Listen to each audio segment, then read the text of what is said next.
Satellite બંગલાના પાછળના ભાગે grill તોડી પ્રવેશ કરી ચોરીને અંજામ આપનાર 4 ઇસમોને ડુમસ પોલીસે ઝડપી પાડ્યા.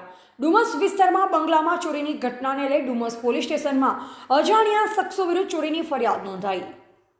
બંગલામાં તાંબા પિત્તળ વસ્તુઓ સાથે DSLR કેમેરા મળી 2,15,000ના મુદ્દામાલની ચોરીની ઘટનાને લઈ ડુમસ પોલીસ દ્વારા આરોપીઓને ઝડપી પાડવા કવાયત હાથ ધરવામાં આવી.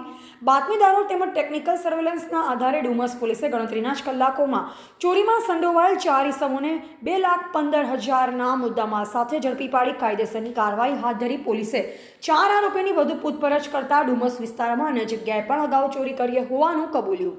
ગત તારીખ 22/7/2024ના રોજ સેટેલાઇટ બંગલો સાયલેન્ટ ઝોન ડુમસ ખાતે રાત્રિના સમયે 4 અજાણ્યા ઈસમોએ બંગલાની પાછળની ગ્રીલ તોડી ગેરકાયદેસર ગૃહ પ્રવેશ કરીને તાંબા પિત્તળની વિવિધ એન્ટિક કલાકૃતિઓ તેમજ DSLR કેમેરા અને લેન્સ એમ મળીને કુલ્લે આશરે 2,15,000ની મત્તાની ચોરી કરેલ હતી. ડુમસ પોલીસ સ્ટેશન ખાતે જે અંગે BNS કલમ 305, 331(4) અને અન્ય વિવિધ કલમો હેઠળ ગુનો દાખલ કરવામાં આવેલ હતો.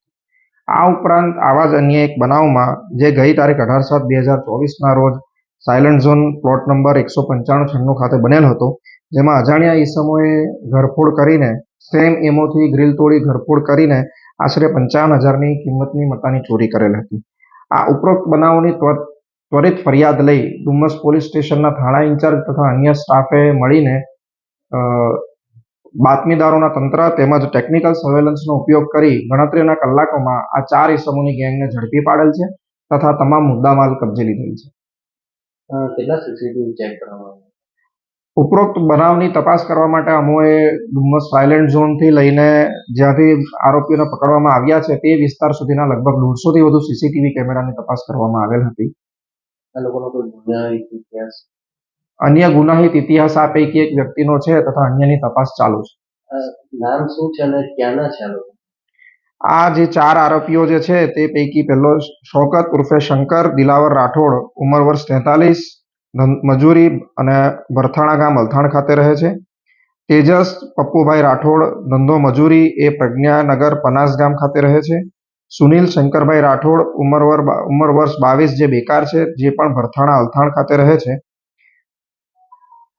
આ 3 આ ચોરીમાં સામેલ અને એ ઉપરાંત અન્ય એક આરોપી આમાં સામેલ છે. માલ કઈ જગ્યાએ ચોરીનો છુપાયેલો?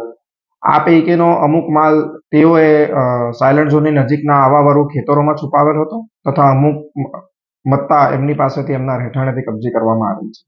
અહેવાલ રવિ પટેલ, સંબંધ ભારત ન્યૂઝ, સુરત.